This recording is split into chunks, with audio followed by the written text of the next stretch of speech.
పూరీలోకి ఈ కర్రీ మాత్రం సూపర్ ఉంటుంది. దీనిని బాంబే చట్నీ అని పిలుస్తారు. వీటిలో ఐటమ్స్ ఏమిటంటే ఆనియన్స్, టమాటాసు, పచ్చిమిర్చి, ఆలు, కరివేపాకు, శనగపిండి, కొత్తిమీర, కరివేపాకు, గార్లిక్, సాల్ట్ ఇవన్నీ యాడ్ చేసుకొని ఇలా శనగపిండి కర్రీ అయితే అయిపోతుంది. దీన్ని బాంబే చట్నీ అని పిలుస్తూ ఉంటారు.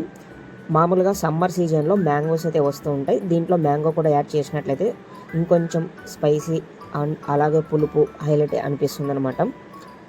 మిడిల్ క్లాస్ మెలోడీస్ అని చెప్పి ఒక మూవీ ఉంటుంది. దాంట్లో మూవీ మొత్తం ఈ బాంబే చట్నీ మీదే రన్ అవుతూ ఉంటుంది. ఆల్రెడీ ఎవరైనా చూసి ఉంటే ఐడియా ఉంటుందన్నమాట.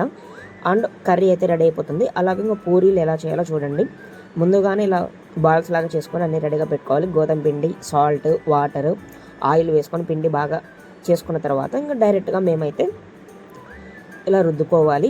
రుద్దుకునే ముందు కొద్దిగా ఆయిల్ తీసుకొని ఇట్లా వేసుకొని చపాతీ కర్రలాగా ఇలా రుద్దుకుంటూ ఉంటే పూరి, చపాతీ ఏదైనా ఈజీగా అయితే చేసుకోవచ్చు అనమాట. ఆ బాంబే చట్నీ మాత్రం ఫాస్ట్గానే కంప్లీట్ అయిపోయింది. ఎందుకంటే మోస్ట్లీ శనగపిండి కర్రీ అంతా ఫాస్ట్గానే అయిపోతుంది.